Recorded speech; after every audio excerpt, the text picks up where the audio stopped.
کہو کہ لاؤ اپنی دلیل اگر تم سچے ہو۔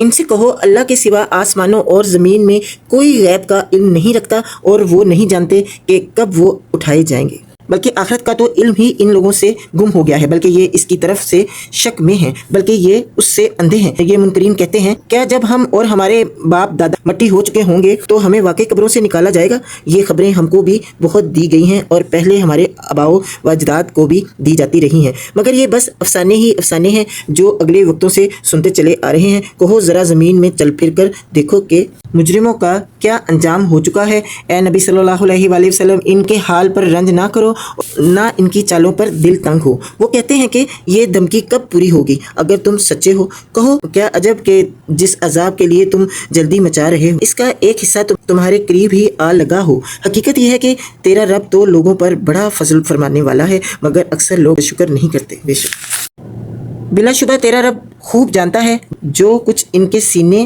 اپنے اندر چھپائے ہوئے ہیں اور جو کچھ وہ ظاہر کرتے ہیں۔ آسمان و زمین کی کوئی پوشیدہ چیز ایسی نہیں ہے جو ایک واضح کتاب میں لکھی ہوئی موجود نہ ہو۔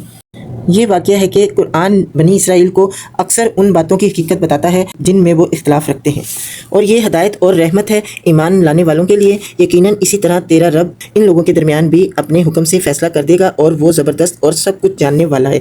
بس اے نبی صلی اللہ علیہ وآلہ وسلم، اللہ پر بھروسہ رکھو، یقیناً تم سرے حق پر ہو۔ تم مردوں کو نہیں سنا سکتے، نہ ان بہروں تک اپنی پکار پہنچا سکتے جو پیٹ پھیر کر بھاگے جا رہے ہوں، اور نہ اندھوں کو راستہ بتا کر بھٹکنے سے بچا سکتے ہو۔ تم تو اپنی بات انہی لوگوں کو سنا سکتے ہو جو ہماری آیات پر ایمان لاتے ہیں اور پھر فرما بردار بن جاتے ہیں۔ انشاءاللہ ہمیں توفیق دے کہ ہم اللہ تعالیٰ کے فرما بردار بن جائیں انشاءاللہ۔ اور جب ہماری بات پوری ہونے کا وقت ان پر آ پہنچے گا تو ہم ان کے لیے ایک جانور زمین سے نکالیں گے جو ان سے کلام کرے گا کہ لوگ ہماری آیات پر یقین نہیں کرتے تھے۔ استغفر اللہ۔ اور ذرا تصور کرو اس دن کا جب ہم ہر امت میں سے ایک فوج کی فوج ان لوگوں کی گھیر لائیں گے جو ہماری آیات کو جھٹلایا کرتے تھے، پھر ان کو ان کی اقسام کے لحاظ سے درجہ بدرجہ حاضر کیا جائے گا، یہاں تک کہ جب سب آ جائیں گے تو ان کا رب ان سے پوچھے گا کہ تم نے میری آیات کو جھٹلا دیا حالانکہ تم نے ان کا علمی احاطہ نہ کیا تھا، اگر یہ نہیں تو اور تم کیا کر رہے تھے؟ اور ان کے ظلم کی وجہ سے عذاب کا وعدہ ان پر پورا ہو جائے گا، تب وہ کچھ بھی نہ بول سکیں گے۔ اللہ اکبر۔ اللہ تعالیٰ ہمیں اپنی زندگیوں میں ہی ہدایت عطا فرمائے انشاءاللہ۔ اللہ تعالیٰ کے پاس جانے سے پہلے اپنے آپ کو سدھار لیں، ہم اپنی غلطیوں کو، اپنی کوتاہیوں کو سدھار لیں تاکہ اللہ کے حضور جب حاضر ہوں تو اللہ تعالیٰ اپنی رحمت کے سائے میں ہمیں چھپا لے۔ ٹھیک ہے، اللہ تعالیٰ ہم سب کو نیک ہدایت عطا فرمائے اور توبہ کی توفیق عطا فرمائے انشاءاللہ، آمین۔ اتنا برا ہو رہا ہے، اتنا غلط ہو رہا ہے، ہر ملک میں ہو رہا ہے، بے حیائی بڑھتی چلی جا رہی ہے۔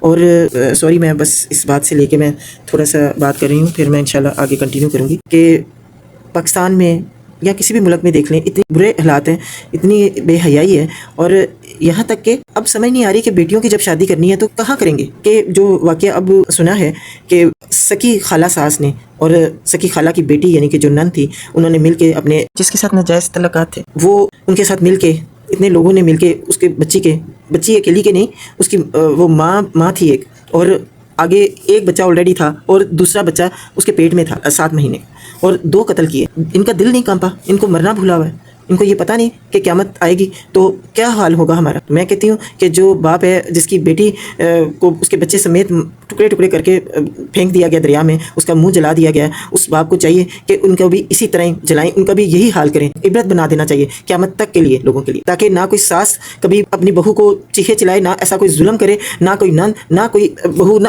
کوئی بھی اس طرح کے رشتے جو ہیں وہ ظلم کرنے سے رک جائیں۔ اتنی عبرتناک سزا دینی چاہیے۔ اللہ تعالیٰ محفوظ رکھے۔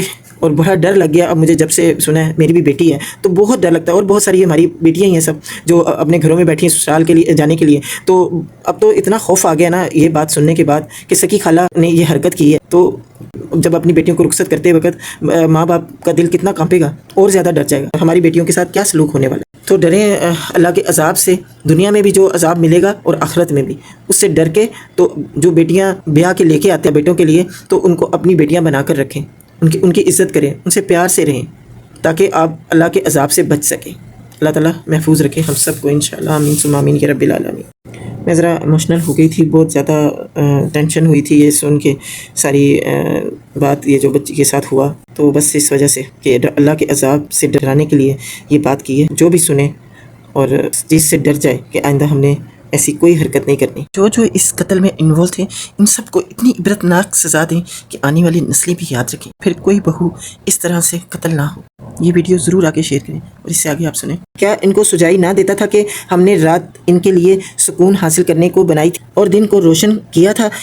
اسی میں بہت نشانیاں تھیں ان لوگوں کے لیے جو ایمان لاتے تھے. اور کیا گزرے گی اس روز جب کہ سور پھونکا جائے گا اور ہول کھا جائے گا وہ سب جو آسمانوں اور زمین میں ہے، سوائے ان لوگوں کے جنہیں اللہ اس ہول سے بچانا چاہے گا، اور سب کان دبائے اس حضور حاضر ہو جائیں گے.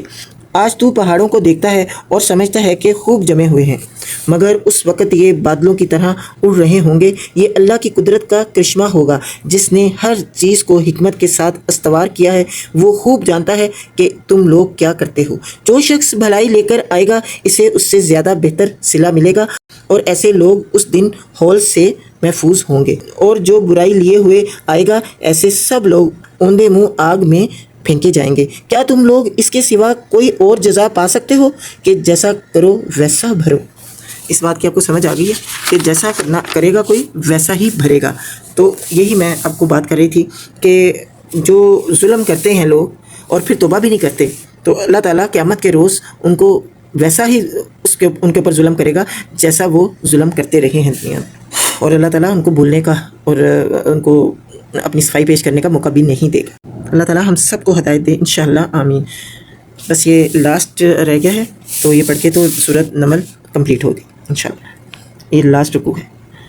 اے محمد صلی اللہ علیہ وآلہ وسلم ان سے کہو مجھے تو یہی حکم دیا گیا ہے کہ اس شہر کے رب کی بندگی کرو جس نے اسے حرم بنایا ہے اور جو ہر چیز کا مالک ہے. دیا گیا ہے کہ میں مسلم بن کر رہوں اور یہ قرآن پڑھ کر سناؤں. اب جو ہدایت اختیار کرے گا وہ اپنے ہی بھلے کے لیے ہدایت اختیار کرے گا، اور جو گمراہ ہو اس سے کہہ دو کہ میں تو بس خبردار کر دینے والا ہوں. ان سے کہو تعریف اللہ ہی کے لیے ہے، ان قریب وہ تمہیں اپنی نشانیاں دکھا دے گا اور تم انہیں پہچان لو گے، اور تیرا رب بے خبر نہیں ہے ان اعمال سے جو تم لوگ کرتے ہو. یہاں پر کمپلیٹ ہو گئی سورۃ نمل. نیکسٹ ویڈیو میں سورۃ القصص کی اردو ٹرانسلیشن ہوگی انشاءاللہ. اپنا بہت خیال رکھیں، دعا میں یاد رکھیں اور ویڈیو کو غور سے سنیں.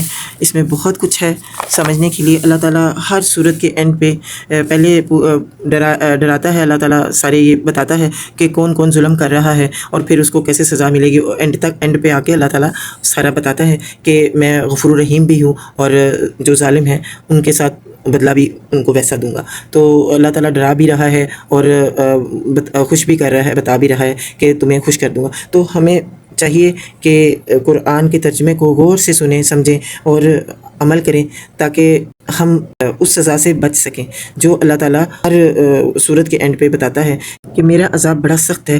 اس سے مطلب ہمیں بچنا چاہیے.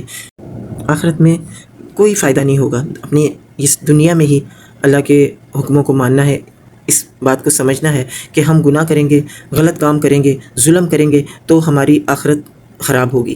اور اگر ہم اچھے کام کریں گے، ظلم کو روکیں گے اور نیکیوں کی طرف چلیں گے، اپنی اولاد کو نیک بنائیں گے، نیکی کی طرف لے کے جائیں گے تو اللہ تعالیٰ اپنی جنتوں میں ہمیں داخل کرے گا. اور اللہ تعالیٰ کی بہت بہت عبادت کی ضرورت ہے اور درود پاک زیادہ سے زیادہ پڑھنا ہے انشاءاللہ. آمین.